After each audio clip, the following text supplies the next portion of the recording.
So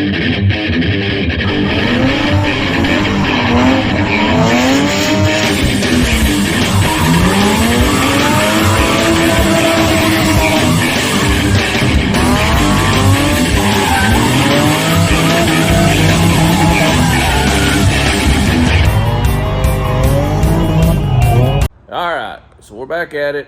When I say we, it's me. It's always me at the shop. Except we had Stabby yesterday. Thanks for, giving me a ride up and picking up this transmission. My Dodge truck, I don't trust it. I'm having some issues out of the transmission. The transfer case broke. Anyway, long story short kind of thing. Stabby came and helped me, and we drove up and got it and hung out all day yesterday. But on the CD trans, I always heard if it says CDO number 2, it's a CD009. And if it's a CD01, it is not. That's not true whatsoever. So I went and got this transmission thinking it was just a, maybe a CD001, 2, 3, whatever, because it had the CD01 on it. Well, I researched and dug, and it's CZP, I think it's like Concept Z Performance. I'll put the name up. So what you do, no matter what it says on the side of the transmission, I've heard, if it has this bracket, if it has this mount, if it has this, it's whatever transmission. Don't worry about none of that. If you got one, or if you're gonna buy one, have somebody take a picture and send you that VIN if you're gonna buy a transmission, and you call, or you actually can go to Concept Z Performance, their online store. Like I said, I'll put that up. It's $4.95. You click on it, you pay $4.95. They'll send you email within 5 minutes is what, that was the time frame for me. But in 5 minutes, I found out my CDO number 1 is a CD09 transmission, CD009, whatever, for sure, 100%. So I got lucky because I was assuming that it was a CD001 because of the CD01 on the side. Mine is a CD009 internal, and let me show you how. Okay. So those VIN numbers located on the side of these transmissions is how you know. So, like I said, mine says, I don't know if you can see. Yeah, you can. There we go. That's what it says on the side. It didn't come with all the rear tail pieces. The guy that got it, he had to have that for another project. But for sure, according to that VIN tag and Concept Z Performance, I think that's the name. I'll post it again. But email, those guys have a database to be able to research that, and they literally can tell you within 5 minutes of what it is. So if you're like me and you're gonna go buy one and you don't know, you can literally pay $4.95, get whoever's got it to send you the VIN, a picture of it, pay the $4.95, you put in the VIN. So there's a top number and a bottom number. So I put the top number in and then just continued out with the bottom number, like in the same line, and submitted it $4.95, and within 5 minutes I knew that I had a CD009. So it's worth $5 to know whether it is or is not a CD009 transmission. So that being said, we actually got a win out of this one. I didn't expect it to be the CD009, but after paying the $5, I know now we for sure have a CD009 transmission. So that's what's going in the IS300 at some point. And there's no 100% guarantee that's what it's going to go into. We may have another project we're working on. We've been talking about it, me and my son. But for now, the goal is in the IS300, the red one. And we'll go from there. Yeah, so that's a little bit of information on figuring out the CD009 transmissions by the VIN tag. So, all right, here we go. All right, so I'm about to put the rear casing onto the AR5. So let's set that jewel on and then we'll come back. All right, here we go.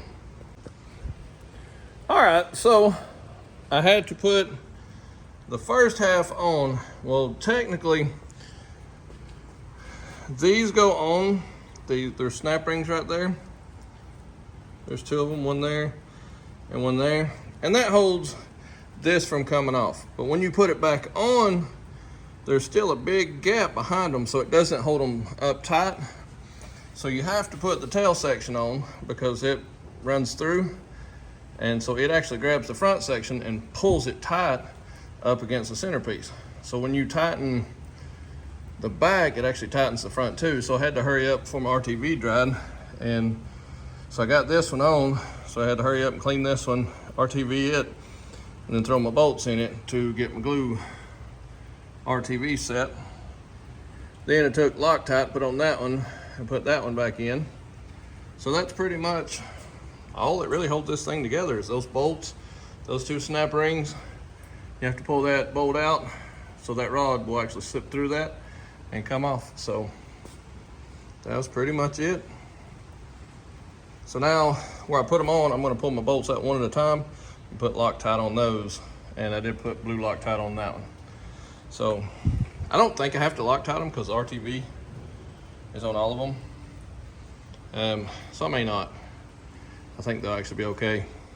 I'll go through and torque them and all and do all that, but I think they'll be okay like they are. But that's reassembled and I'll start on the front here in just a minute. So, all right, going back together with it. Here we go. All right, so we're doing the AR5 and we're putting in the 240 up on the 2JZ engine. Okay, so let me show you some stuff. This thing here is called the bearing retainer, this whole assembly. So this has to be bought for an R154 and it bolts on here. You have to take the old one off and then there's actually a seal right there. But this dude, it'll live here. All right, so there's actually a hole here that won't line up. I think it's this one. Yeah, it's this one. Don't worry about it. It ain't no big deal. It's not supposed to. So let's get that put on. This is the bearing retainer because the bearing rides on this thing. So that's the first move when we go to setting the AR5 up to do it to 2JZ or 1JZ. It should be the same. But this is the R154 piece, the bearing retainer. So, all right, here we go. Okay, and one more thing. These bottom 3 bolts right here, they're gonna be in oil, so transmission fluid or whatever. So you probably wanna take some RTV and put on these 3 because these 3 will see oil constantly. So those holes actually go all the way through. So my practice is RTV these 3 bottom bolts. You can see the RTV leftovers from last time. So you RTV those 3 on the bottom.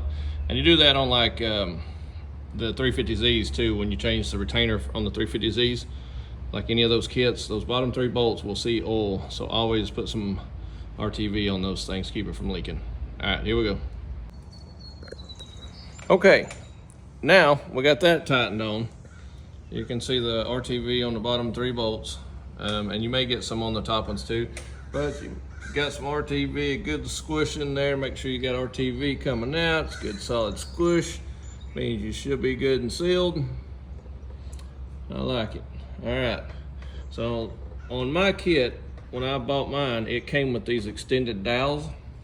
And the reason is I've got this plate. It's about a 1/2 inch, 3/4, something like that. I think maybe 1/2 inch, but it goes where those extended dowels are and it sets here before your bell housing goes on. So let me set the phone down and slip this piece on and you'll be able to see.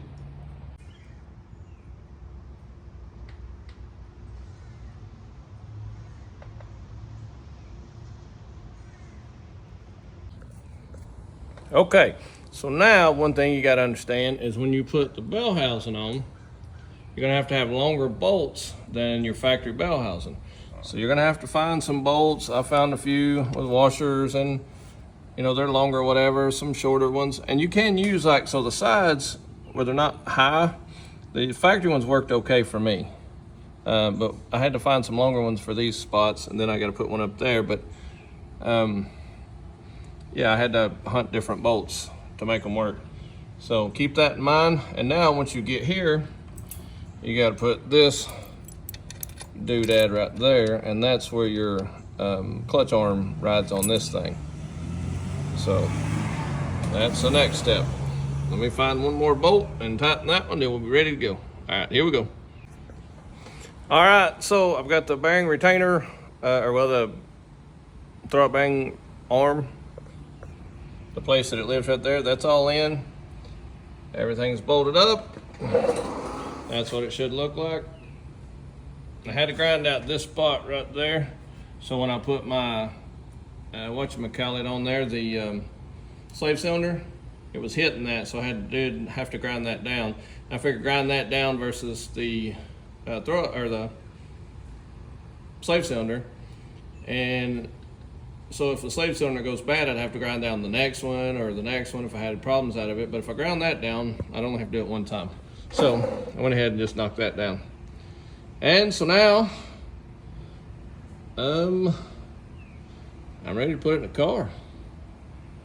So yeah, that's where I'm at.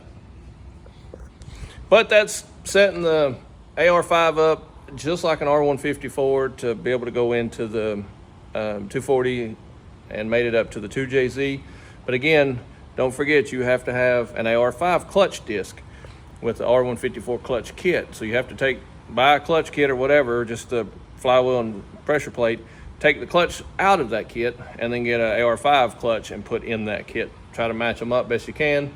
The diameter of the clutch needs to set on the diameter of the flywheel with the mating surfaces and the pressure plate. So you got to figure that out. I think 11.5 inches is what mine ended up being. And then you just set it up like a R154. I think I got, yeah. So this transmission's kind of weird. Let me show you. So when you put it, you got to put it in the car without the retainer or anything in it, because the slave cylinder's over there on the clutch kit. So it's a pain to get in. But once you have to put the whole thing in. And then once you get it in, this jewel is the very last thing. You stick that in there, and then you put your slave cylinder in. But this don't go in until the transmission is in the car and bolted up. It's a crazy thing, I know. But that's how it works. But that's how to do a AR5 into a that's my platform's a 240. It'll be pretty much the same way, minus maybe the shifter distances. Or if it's a AR5/MA5, there's two different styles of where the shifter lives. There could be a different version there. So that'll dictate whether you use this style shifter or a different type, like an actual R154 shifter. I think you can actually use that on the other style versus what I have. But this is me doing what I do, trying to figure it out the best way I can. I may be wrong on some stuff. I may be misleading. I don't know. I apologize if I am. But this worked for me. So, all right, here we go.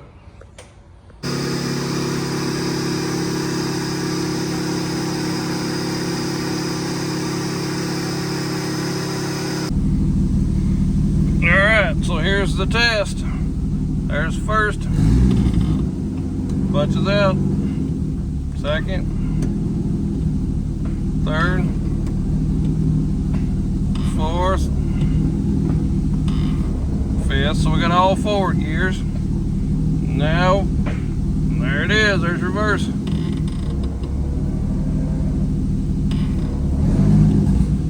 We got her.